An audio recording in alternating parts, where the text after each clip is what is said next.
Welcome back to perfect tuition class.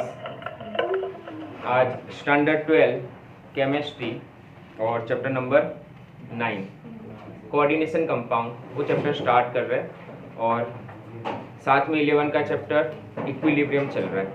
तो दोनों video साथ में अपलोड होंगे। 12th जो बच्चे बोर्ड की एग्ज़ाम दे रहे हैं, नीट JEE जो भी एग्ज़ाम दे रहे हैं, सबके लिए बहुत इंपॉर्टेंट चैप्टर है ये। कंपलसरी 2 MCQ होंगे नीट JEE के लिए, और गुजरात बोर्ड की एग्ज़ाम अगर दे रहे हो या NCERT की एग्ज़ाम दे रहे हो CBSE बोर्ड, तो वहाँ भी ये चैप्टर बहुत इंपॉर्टेंट है। पूरा चैप्टर कॉन्सेप्चुअल है, आसानी से समझ जाओगे। कुछ बेसिक फंडा जो है ना, बेसिक्स वो क्लियर होने चाहिए। चलो आज इंट्रोडक्शन का ही क्लास है।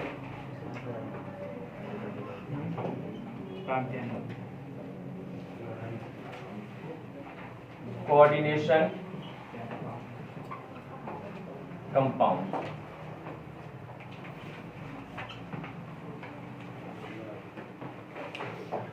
सिंपल वर्ड है कोऑर्डिनेशन और कंपाउंड्स। कैसे कंपाउंड्स पढ़ने हमें, जिसमें कौन सा लिंकेज होगा, कोऑर्डिनेशन लिंकेज होगा। कोऑर्डिनेशन लिंकेज मतलब 11th में पढ़ा हुआ है तुमने। कोऑर्डिनेशन लिंकेज कोई एलिमेंट है, मान लो x ले लेते हैं, उसके पास क्या है, लॉन पेयर है। दूसरी एक एलिमेंट है, उसे चाहिए इलेक्ट्रॉन, और ये क्या कर रहा है, अपनी लॉन पेयर इसे डोनेट कर रहा है। हाँ, पूरा डोनेट नहीं कर रहा। एक और इम्पोर्टेंट, यहाँ पर क्या है, XYZ कोई मॉलिक्यूल है, आयन है, कुछ भी हो सकता है। उसके पास क्या है, लॉन पेयर है। उसका ऑक्टेट कंप्लीट होने के बाद लॉन पेयर है। तो लॉन पेयर है, इलेक्ट्रॉन री चाहिए। दूसरा एक और मेटल या मेटल आयन हो सकता है, उसे चाहिए इलेक्ट्रॉन। तो ये क्या कर रहा है, अपनी लॉन पेयर इसके साथ शेयर कर रहा है, और वहां पर जो बॉन्ड बनता है उसी को हम क्या बोलते थे, कोऑर्डिनेशन बॉन्ड। और रिप्रेजेंट कैसे करते थे हम कोऑर्डिनेशन बॉन्ड को, XM, और यहाँ पर एरो से इंडिकेट करते थे कोऑर्डिनेशन बॉन्ड। तो इसका मतलब ये हुआ, ये चैप्टर में हम क्या पढ़ने वाले हैं। तो एक तो क्या होगा, इलेक्ट्रॉन रिच मॉलिक्यूल होगा, ये आयन होगा। और दूसरा कौन होगा, इलेक्ट्रॉन डेफिशिएंट होगा। एक को चाहिए इलेक्ट्रॉन, एक के पास है बहुत सारे इलेक्ट्रॉन, और दोनों के बीच में लिंकेज बनेंगे, और उससे बनने वाले जितने भी कंपाउंड्स है वो सारे कंपाउंड्स ये चैप्टर में हम पढ़ेंगे। नाम ही है कोऑर्डिनेशन कंपाउंड। कोऑर्डिनेशन कंपाउंड का एक और नाम है कॉम्प्लेक्स सॉल्ट। तो इस तरह बनने वाले जो कंपाउंड होंगे उसी को हम क्या बोलने वाले हैं, कॉम्प्लेक्स सॉल्ट। चलो कॉम्प्लेक्स सॉल्ट से रिलेटेड पहले सॉल्ट्स भी पढ़े हैं तुमने, है ना। सॉल्ट्स सिंपल टाइप के सॉल्ट्स है, डबल सॉल्ट्स है।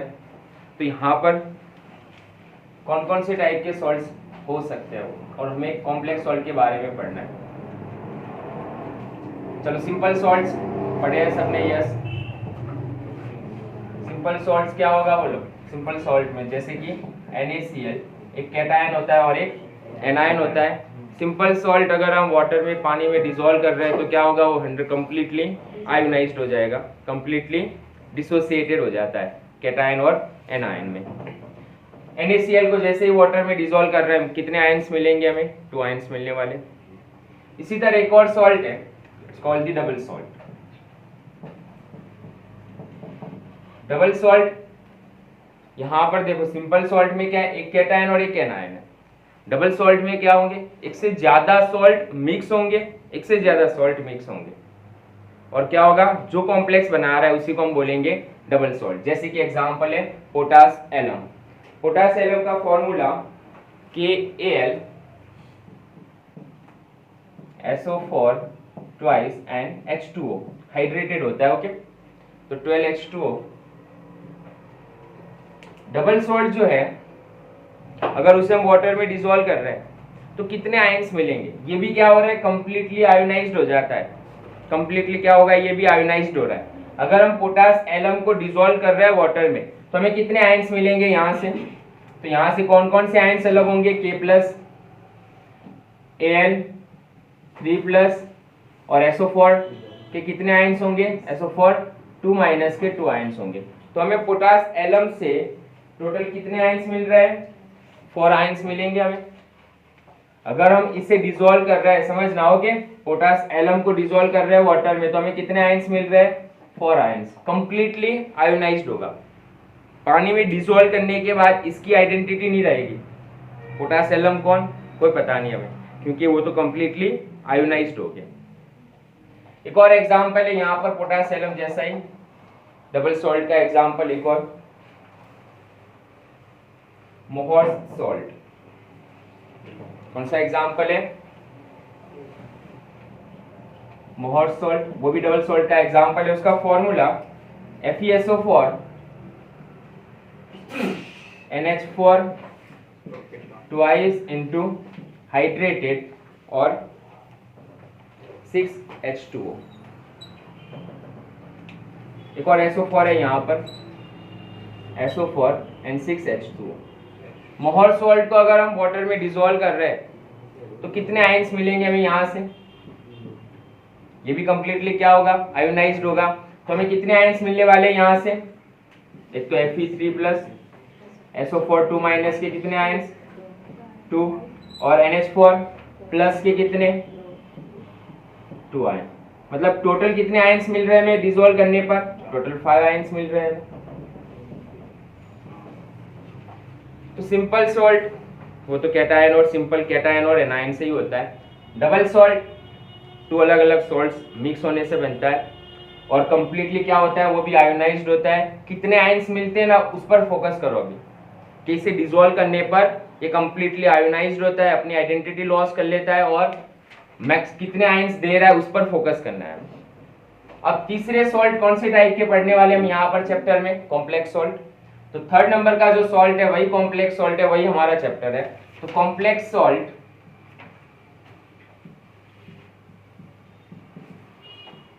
एक एग्जांपल लिख लेते हैं हम, K4FeCN6,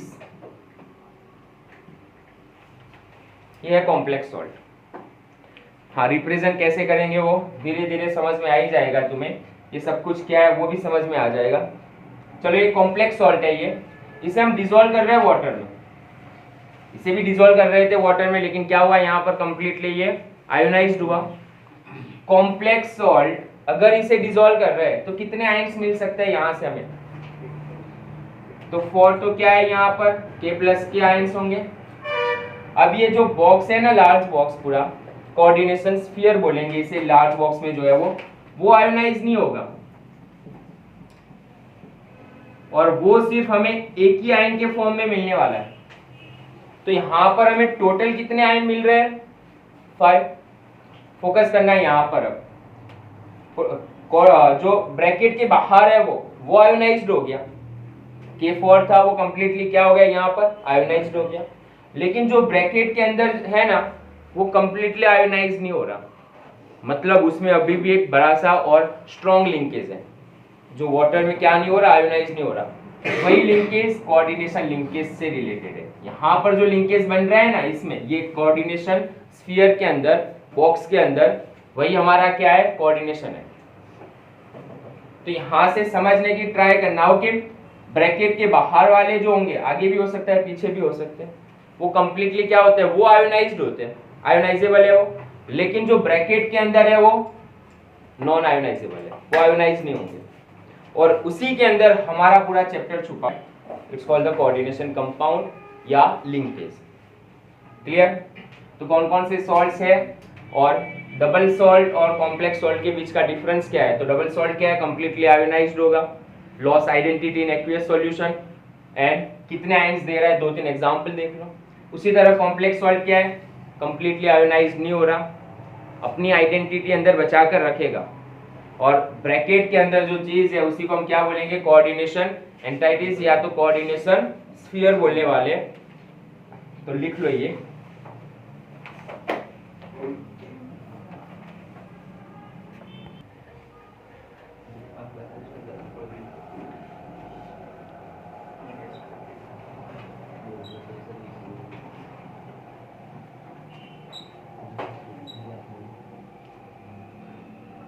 तो चलो कॉम्प्लेक्स सॉल्ट,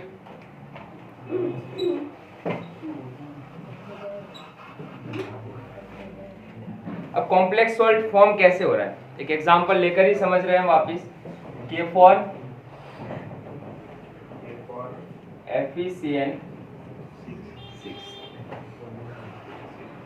कितने आयंस देगा ये, पहले एक बेसिक सिंपल सी चीज क्लियर होनी चाहिए तुम्हें। तो कोई भी अगर ऐसा कंपाउंड है कितने आयंस दे रहा है वो क्लियर होना चाहिए।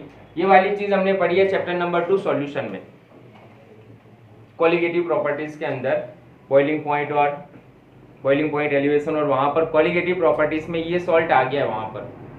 ओके, तो कितने आयंस देगा ये, तो 4K+K, और ये पूरा जो बॉक्स है वहां से एक आयंस मिलेगा हमें, बॉक्स वाला एक ही आयन है, ध्यान रखना। ओके, अब कॉम्प्लेक्स सॉल्ट बन कैसे रहा है वो देखो, और इसका सिंबल समझने की ट्राई करो। तो सिंबल देख लो, इसमें जो ब्रैकेट के बाहर है ना उसे हम बोलने वाले counter ion, it is a counter ion bracket के बाहर। और काउंटर आयन कैसा है, आयोनाइजेबल है। ओके, तो इट इज अ आयोनाइजेबल। अब जो ब्रैकेट है लार्ज ब्रैकेट, उसे हम बोलेंगे कोऑर्डिनेशन स्फीयर या कोऑर्डिनेशन एंटाइटीज। तो ब्रैकेट को क्या बोलने वाले हम, कोऑर्डिनेशन एंटाइटीज।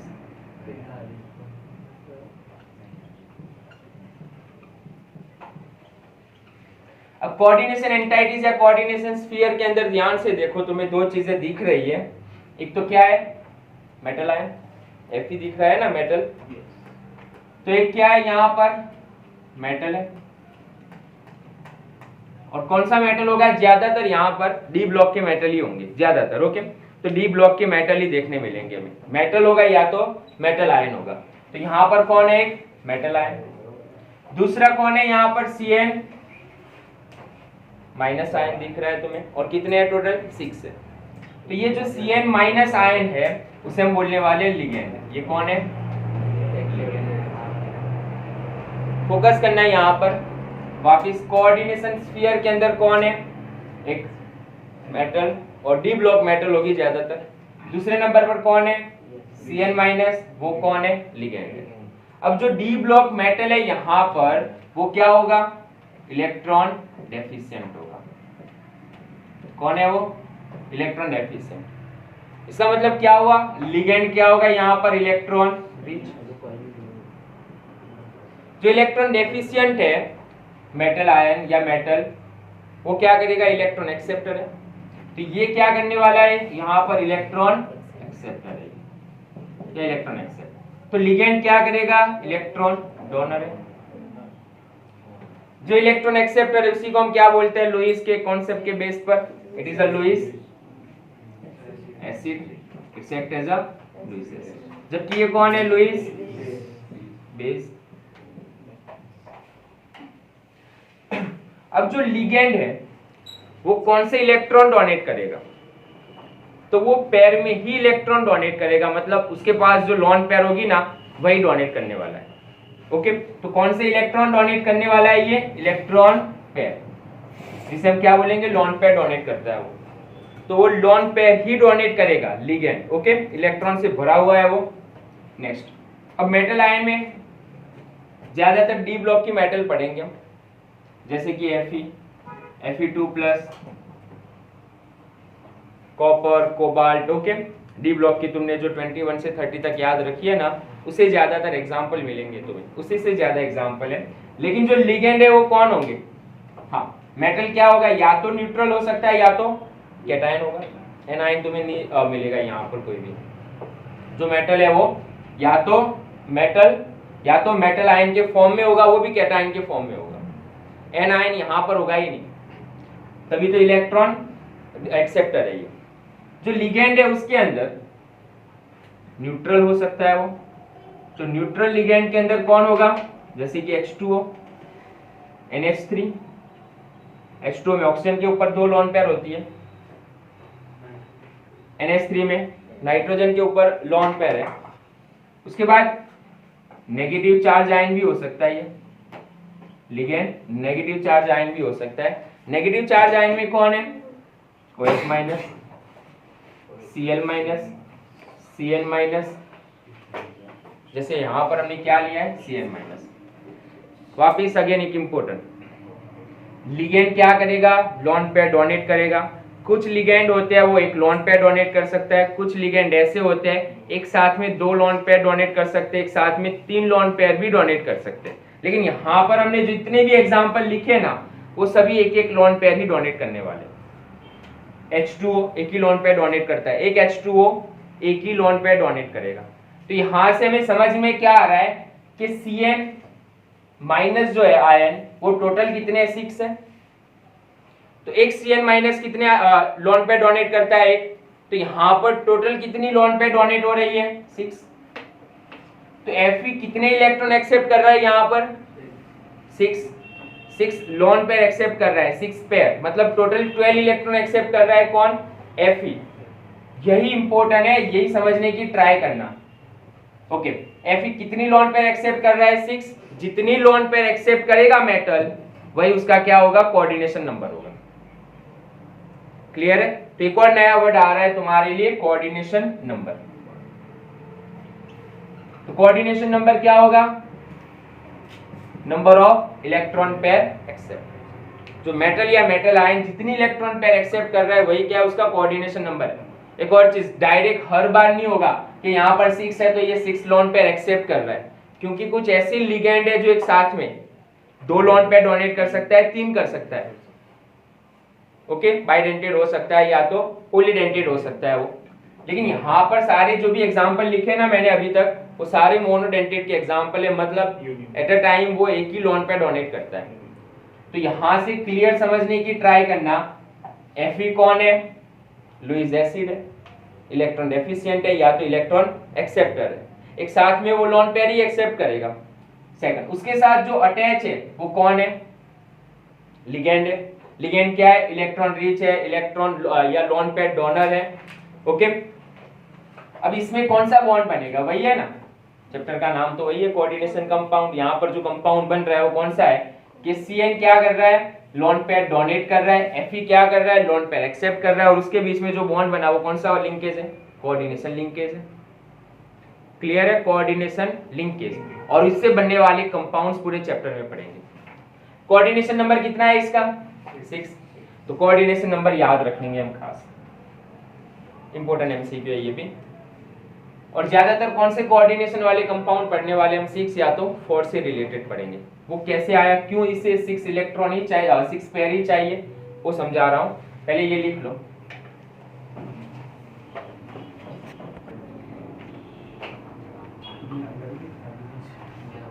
एक और चीज, इसी को हम सेंट्रल एटम बोलेंगे। ओके ये सेंट्रल एटम और कोऑर्डिनेशन स्फीयर क्या है, नॉन आयोनाइजेबल पार्ट है। ये आयोनाइजेबल पार्ट है जबकि ये नॉन आयोनाइजेबल पार्ट है। ये कौन है, सेंट्रल एटम है, यही कौन है, लिगेंड है। तो ये चैप्टर कौन है, दूसरा एक और नाम लिख सकते हैं, मेटल लिगेंड केमिस्ट्री। चैप्टर का एक और नाम हो गया। यहाँ पर क्या पढ़ेंगे हम, मेटल और लिगेंड के बीच की केमिस्ट्री पढ़ने वाले हैं। एक और नाम लिख लेंगे हम इसमें, it is a metal ligand chemistry. चलो नेक्स्ट, इससे आगे एक और। अभी देखा हमने कि Fe ने कितनी लॉन पेयर एक्सेप्ट की 6, कितने इलेक्ट्रॉन चाहिए थे उसे 12। क्यों वो 4 लॉन पेयर एक्सेप्ट नहीं कर सकता, 10 एक्सेप्ट नहीं कर सकता था। तो उसके पीछे एक रूल्स है, उसे हम बोलेंगे EAN rule, effective atomic number rule, EAN। बहुत सिंपल है, समझने की ट्राई करना क्या है। डी ब्लॉक के मेटल ले रहे हैं,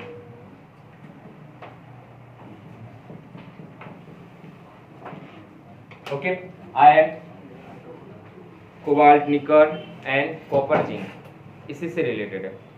एटॉमिक नंबर कौन सा है इसका, या नंबर ऑफ इलेक्ट्रॉन लिख लो तब भी चलेगा। ओके तो नंबर ऑफ इलेक्ट्रॉन लिख रहा हूं मैं इसमें। आयरन के पास कितने, 26, 27, 28, 29 एंड 30। अब यही पीरियड में आगे जाओ तुम, तो लास्ट में कौन सा नोबेल गैस मिल रहा है तुम्हें, क्रिप्टॉन। कौन से नंबर पर है क्रिप्टॉन, 36 पर है। क्रिप्टॉन ये पीरियड में, फोर्थ पीरियड में क्रिप्टॉन क्या है सबसे ज्यादा, स्टेबल है। समझ रहा हो कि सबसे ज्यादा स्टेबल है ये, यस। तो ये सारे एलिमेंट, ये सारे मैटर भागकर किसके जैसा बनने की ट्राई करेंगे, क्रिप्टॉन के जैसा बनने की ट्राई करेंगे। अब इनको चाहिए, जैसे कि मान लो Fe को क्रिप्टॉन जैसा बनना है तो कितने इलेक्ट्रॉन चाहिए इसे, 26 से 36 तक पहुंचना है, कितने इलेक्ट्रॉन चाहिए इसे, 10 इलेक्ट्रॉन्स चाहिए। मतलब 5 पेयर अगर वो एक्सेप्ट कर रहा है तो क्रिप्टॉन जैसा बन जाएगा। सबसे स्टेबल फॉर्म ये है और सबको बनना क्रिप्टॉन जैसा ही है। ओके, ये पीरियड का शाहरुख खानी मान लो यही है और सबको उसके जैसा ही बनना है। दूसरे नंबर पर कोबाल्ट को कितने चाहिए, 9 इलेक्ट्रॉन चाहिए।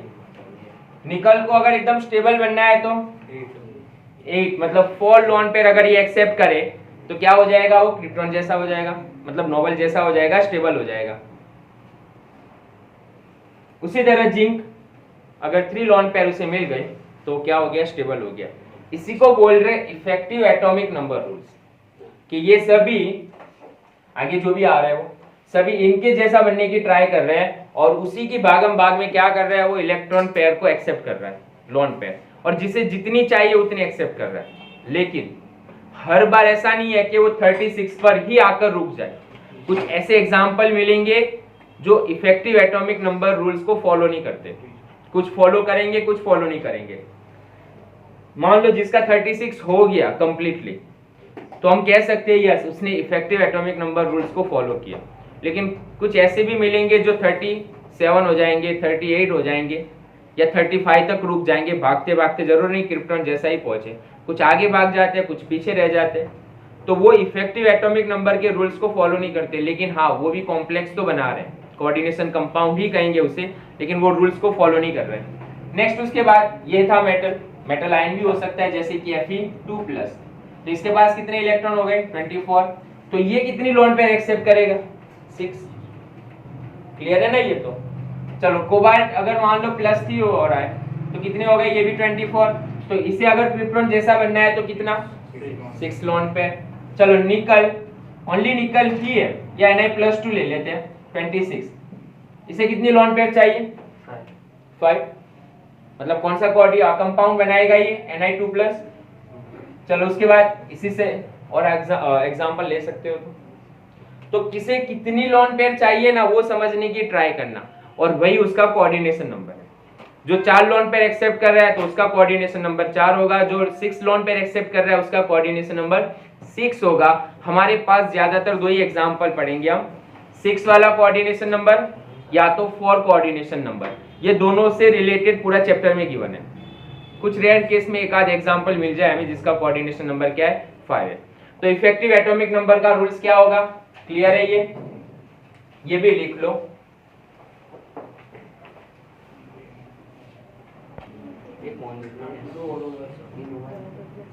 Effective atomic number rules, clear है ये। चलो इसी से रिलेटेड अब कुछ एग्जांपल ले लेते हैं हम, और क्या क्या फाइंड करना है तुम्हें वो बता देता हूं मैं पहले ही। एक तो ऑक्सीडेशन नंबर फाइंड करो, जो एग्जांपल दे रहा हूं गिवन एग्जांपल में ऑक्सीडेशन नंबर फाइंड करना है तुम्हें। सेकंड कोऑर्डिनेशन नंबर फाइंड करना है। तीसरे नंबर पर इफेक्टिव एटॉमिक नंबर लॉ को फॉलो कर रहा है कि नहीं कर रहा हो, और नंबर ऑफ आयंस कितने देगा वो आयोनाइज होकर। ये 4 चीजें तुम्हें फाइंड करनी है। एग्जांपल लिख रहा हूं मैं, अभी जो एग्जांपल लिखा था वही, K for FeCN6। चलो सबसे पहले ऑक्सीडेशन नंबर क्या होगा, किसका ऑक्सीडेशन नंबर निकालना है हमें, सेंट्रल एटम का निकालना है ऑक्सीडेशन नंबर, ओके, मतलब Fe का। ये 4 चीज फाइंड करनी है तुम्हें। चलो Fe का एटॉमिक ऑक्सीडेशन स्टेट क्या होगा, तो कैसे लिखेंगे इसे, पूरा लिखना हो तो पूरा लिखो, 4K+ FeCN कितने हैं, 6 है, टोटल चार्ज कितना है 0, K पर कितना होगा +1, Fe फाइंड कर रहा है, Cn पर कितना चार्ज है -1, कितना हुआ +2। तो Fe कौन से आयन के फॉर्म में, यहाँ पर +2 के फॉर्म में, क्लियर है फर्स्ट। तो ऑक्सीडेशन स्टेट क्या हुआ Fe का +2, तो यहाँ पर हम कह सकते हैं Fe +2 के फॉर्म में। +2 मतलब कितने इलेक्ट्रॉन्स होंगे Fe? तो 24 इलेक्ट्रॉन है इसके पास। क्लियर? चलो second number, coordination number. Fe यहां पर कितनी लोन पेयर एक्सेप्ट कर रहा है? एक Cl एक ही लोन पेयर दे रहा है, तो Fe टोटल कितनी लोन पेयर एक्सेप्ट कर रहा है? यहाँ पर 6 लोन पेयर एक्सेप्ट कर रहा है ना, तो कोऑर्डिनेशन नंबर कौन सा हुआ इसका? 6। कैसे लिख रहा हूं, क्लियर है ना? कोऑर्डिनेशन नंबर कुछ नहीं करना है, इतना सिंपल है बस कि कितनी लोन पेयर एक्सेप्ट कर रहा है, जितनी लोन पेयर एक्सेप्ट कर रहा है वही उसका कोऑर्डिनेशन नंबर है। और यहाँ पर कितने लोन पेयर? 6 Cn माइनस क्या है? एक ही लोन पेयर डोनेट करता है, यूनिडेंटेड है। ओके, तो 6 कोऑर्डिनेशन नंबर है उसके पास। चलो इफेक्टिव एटॉमिक नंबर रूल्स क्या फॉलो करेगा ये? Fe पर कितना चार्ज है? +2, मतलब कितने इलेक्ट्रॉन है उसके पास? 24। इसे कितने इलेक्ट्रॉन करने हैं? 36 इलेक्ट्रॉन। कितने करने हैं? 36। तो 24 है, अगर ये 12 इलेक्ट्रॉन्स गेन कर रहा है तो 36 हो गया। तो यस, कोऑर्डिनेशन नंबर 6 बता रहा है कि कितनी लोन पेयर एक्सेप्ट कर रहा है? ये 6 मतलब 12 इलेक्ट्रॉन ना, तो ये 12 इलेक्ट्रॉन एक्सेप्ट कर रहा है, तो +12 तो हो गई ना 36। Fe2+ के पास 24 इलेक्ट्रॉन्स है, ये कॉम्प्लेक्स के अंदर वो 12 इलेक्ट्रॉन एक्सेप्ट कर रहा है, 36 हो गए टोटल। यस 36 हो गए, मतलब वो स्टेबल हो गया, मतलब EN रूल को फॉलो कर रहा है वो। उसके बाद कौन है, कितने आयंस देगा ये एक्वेस सॉल्यूशन में? 2। तो K ये कौन सा है? आयोनाइजेबल है। अब काउंटर आयन क्या है? जबरदस्ती चिपका हुआ आयन है, समझना, जबरदस्ती। तो ये आसानी से क्या करेगा? धक्का मारकर उसे निकाल देगा, इसे कुछ नहीं करना है, इसे धक्का मारकर इसे निकाल देगा, लेकिन चिपका हुआ है वो, इसलिए हम इसे क्या बोलते हैं? आयोनाइजेबल। हाँ, लेकिन इनकी केमिस्ट्री बढ़िया है, और वही तो कौन सी कोऑर्डिनेशन केमिस्ट्री है, या तो हम मेटल लिगेंड केमिस्ट्री बोलेंगे, तो इनकी केमिस्ट्री बढ़िया है, ये नहीं टूटती। चलो यहाँ पर टोटल कितने आयंस बनेंगे? K+ के कितने आयंस बनेंगे? 4। ये जितने होंगे उतने आयोनाइज्ड होंगे, और ये पूरा स्फीयर जो है ना वो एक आयन है, मतलब FeCN6, और टोटल चार्ज कितना होगा इसके ऊपर बोलो? ये 4 है तो सामने 4 माइनस Cn ही है। चलो यहाँ पर क्या हुआ? तो टोटल कितने आयंस मिले हमें यहाँ पर? 5 आयंस मिल रहे हैं, 5 आयंस। तो कंडक्टिविटी के लिए काम लगेंगे ये। ओके, इसे अगर हम वाटर में डिसॉल्व कर रहे हैं तो कंडक्टर है, यस कंडक्टर है, क्योंकि आयंस दे रहा है ये। तो ये 4 चीजें यहाँ पर। दूसरा एक और एग्जांपल ले लेते हैं, इसी से रिलेटेड है।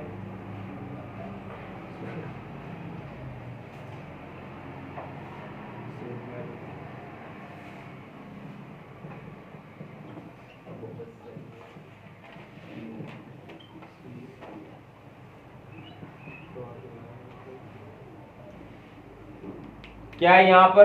कोबाल्ट है, उसके साथ में कौन चिपके हुए हैं? 5 एमोनिया और एक Cl। जरूरी नहीं कि सारे लिगेंड एक जैसे हो, अभी तक हम जो लिख रहे थे सारे लिगेंड कैसे थे? एक जैसे, लेकिन यहाँ पर क्या है? 2 अलग अलग लिगेंड है, एक क्लोरीन है और एक NH3 है, 5 NH3। हाँ, इससे ज्यादा भी लिगेंड हो सकते हैं डिफरेंट टाइप्स के। ऐसे कॉम्प्लेक्स को हम होमोलेप्टिक कॉम्प्लेक्स बोलेंगे, जिसमें लिगेंड एक जैसे हो, लेकिन जिसमें लिगेंड अलग अलग हो उसे बोलेंगे हम हेटेरोलेप्टिक कॉम्प्लेक्स। तो ये हेटेरोलेप्टिक कॉम्प्लेक्स का एग्जांपल है। चलो इसके अंदर क्या फाइंड करना है? ऑक्सीडेशन नंबर फाइंड करो। किसका? कोबाल्ट। कितना हो रहा है कोबाल्ट? एमोनिया कितने हैं? 5, Cl1, और बाहर कितने हैं Cl? Total charge 0। Cobalt find करेंगे, एमोनिया का ऑक्सीडेशन चार्ज कितना है? ऑक्सीडेशन नंबर 0, प्लस Cl का कितना? -1, कितना हुआ? +3 हुआ। मतलब कोबाल्ट कौन से फॉर्म में? यहाँ पर CO+3 के फॉर्म में। क्लियर है ये? सेकंड नंबर, कोऑर्डिनेशन नंबर कितना है कोबाल्ट का? यहाँ पर कितनी लोन पेयर एक्सेप्ट कर रहा है? तो 5 एमोनिया के पास से और एक Cl के पास से। तो कोऑर्डिनेशन नंबर कितना हुआ इसका? 6 कोऑर्डिनेशन नंबर है।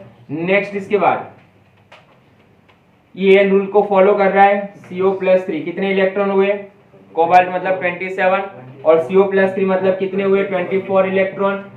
कितनी लोन पेयर एक्सेप्ट कर रहा है ये? 12, तो कितने हुए? 36 हो गए। यस 36 अगर हो गए तो हम क्या कहेंगे, EN रूल को फॉलो कर रहा है ये। नेक्स्ट कितने आयंस देगा ये इंपॉर्टेंट। चलो कितने आयंस देगा ये, वाटर में अगर डिसॉल्व कर रहे हैं तो ये तो एक ही आयन है, ओके, एक ही आयन मतलब CONH3 5Cl and coordination sphere. Total charge कितना है इसके ऊपर, +2 का, और यहाँ पर क्या है 2Cl माइनस। तो कितने आयन्स हुए, तो ये एक आयन है पूरा और 2Cl के आयन है, मतलब टोटल 3 आयन्स मिल रहे हैं हमें यहाँ से, 3 आयन्स। तो ये लिख लो। दूसरे और एग्जांपल दे रहा हूं मैं तुम्हें, कोई भी क्वेश्चन है हर बार यही रूल्स को फॉलो करेंगे हम। कोऑर्डिनेशन नंबर क्लियर हो जाना चाहिए, EN रूल्स क्लियर होना चाहिए यहाँ से, और ऑक्सीडेशन नंबर एग्जाम में क्वेश्चन इसी से पूछते हैं डायरेक्टली। लिख लो ये। अब खुद करना है ये होमवर्क, ओके। होमवर्क के लिए क्वेश्चन दे रहा हूं मैं, और आंसर है ना कमेंट में कर देना, आंसर कमेंट में कर देना। CO, चलो ये तो आ गया फर्स्ट, दिख रहा है, आ रहा है,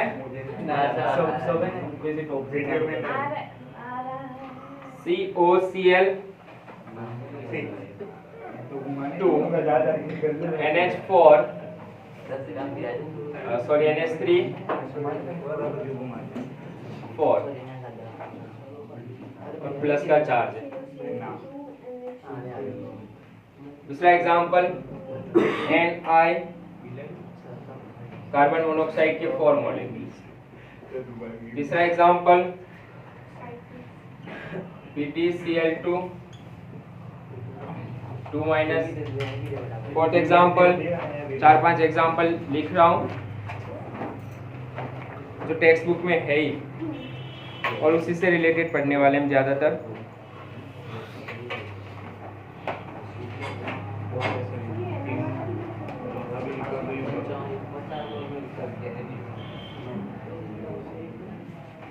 CrH2O 5Cl Cl2 5 नंबर।